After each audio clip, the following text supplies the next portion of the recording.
Una vera bomba ha appena scosso Napoli questa sera e ha lasciato tutti i tifosi innamorati del nostro amato. Napoli, massimo stato di allerta.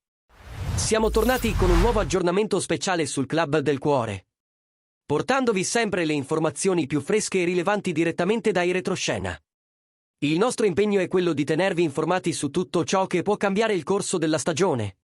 Quindi approfittane subito per lasciare un like al video e iscriverti al canale, perché ci sono tante novità in arrivo.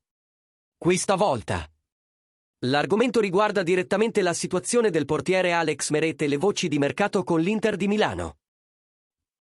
Secondo le ultime informazioni, l'estremo difensore azzurro non ha convinto la dirigenza nerazzurra, che sta valutando nuove opzioni per il futuro della porta, sebbene il suo nome fosse stato preso in considerazione.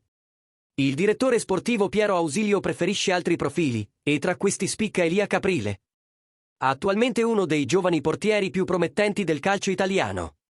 All'Inter, lo svizzero Jan Sommer potrebbe vivere la sua ultima stagione da titolare assoluto, con Josep Martinez in crescita e in pieno sviluppo.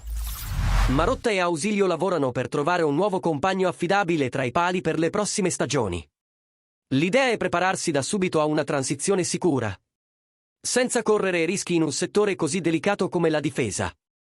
L'esclusione di Meret come prima opzione sorprende alcuni, visto che il portiere ha recentemente rinnovato con il Napoli e vanta esperienza internazionale. Tuttavia, i nerazzurri credono che il profilo di Caprile e di altri nomi osservati si adatti meglio al progetto a lungo termine che si sta delineando a Milano. E voi, tifosi del Napoli, pensate che Meret debba essere più valorizzato o siete d'accordo con l'Inter che guarda ad altri portieri?